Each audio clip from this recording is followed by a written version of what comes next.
अभी नवाज़ के बंगले से आई हूँ और मेरे बच्चे हैं जो कि वहाँ बैठ के वो बच्ची मेरी रो रही है, बहुत परेशान हो रही है और हमें बंगले से निकाल दिया है और बोला है कि आप इस बंगले में नहीं आ सकते हैं। अब मेरे समझ में नहीं आ रहा, मेरे पास 81 रुपीज़ है, ना मैं होटल है ना मेरे पास घर है, मुझे नहीं समझ में आ रहा मैं बच्चे लेके कहाँ जाऊँ, किसको कॉल करूँ।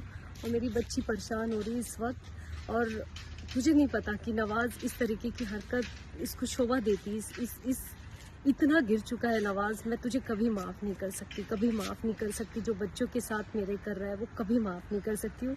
और मेरी बच्ची की जो हालत हो रही है, जिस तरीके की मेरे 2 बच्चे की हालत हो रही है, वो सब आपको दिखाना चाहती हूँ कि नवाज़ ने रात के मुझे इस वक्त 11:30 बजे 12 बज रहे और इस तरीके की रोड में खड़ा करके रखा हुआ है। मेरे कुछ समझ में नहीं आ रहा मैं किधर जाऊँ इस वक्त अपने बच्चे लेके।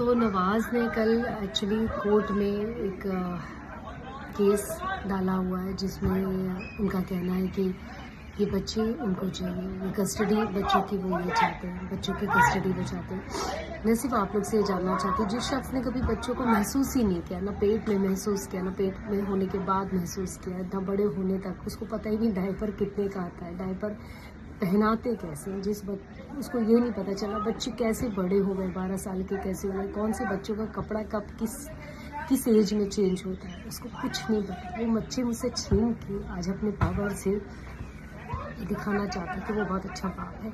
अच्छा बाप नहीं, बुज़दिल बाप है कि एक माँ से उसका बच्चा छीन रहा है, उसकी माँ से एक बच्चा छीन रहा है, अपने पावर से यूज़ कर रहा है, मिसयूज़ कर रहा है, क्योंकि उसको ये नहीं पता सबसे बड़ा पावर से इस ब्रह्मांड में चल रहा है वो ऊपर है।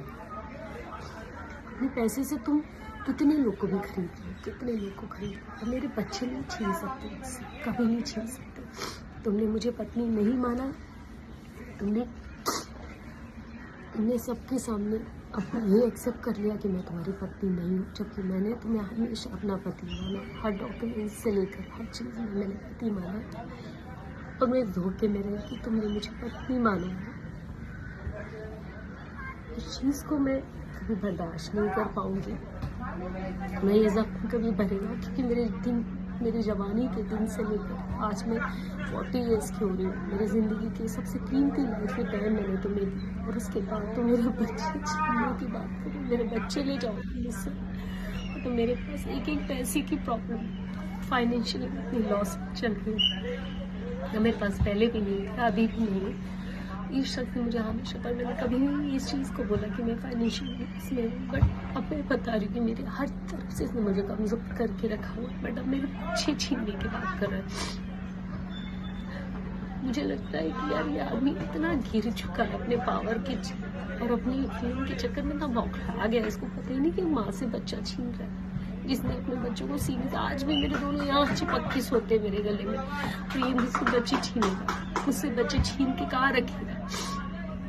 मेरे बच्चे क्या रह लेंगे इसके साथ। एक बच्चे को तो पता भी नहीं कि बाप क्या होता है, उसने प्यार एहसास ही नहीं दिया, कभी अपने बेटे को कभी गले से नहीं लगाया। सिर्फ एक ही बच्ची दिखती है इसको, एक ही बच्ची, वो भी बड़े होने के बाद, उसके पहले तो कभी नहीं दिखते थे। तो मुझे कोर्ट पे पूरा भरोसा है कि ये फैसले मेरे हाथ पे आएंगे। और आप सबसे मैं इतनी दरख्वास्त करती हूँ कि बस आप इस आदमी की ताकत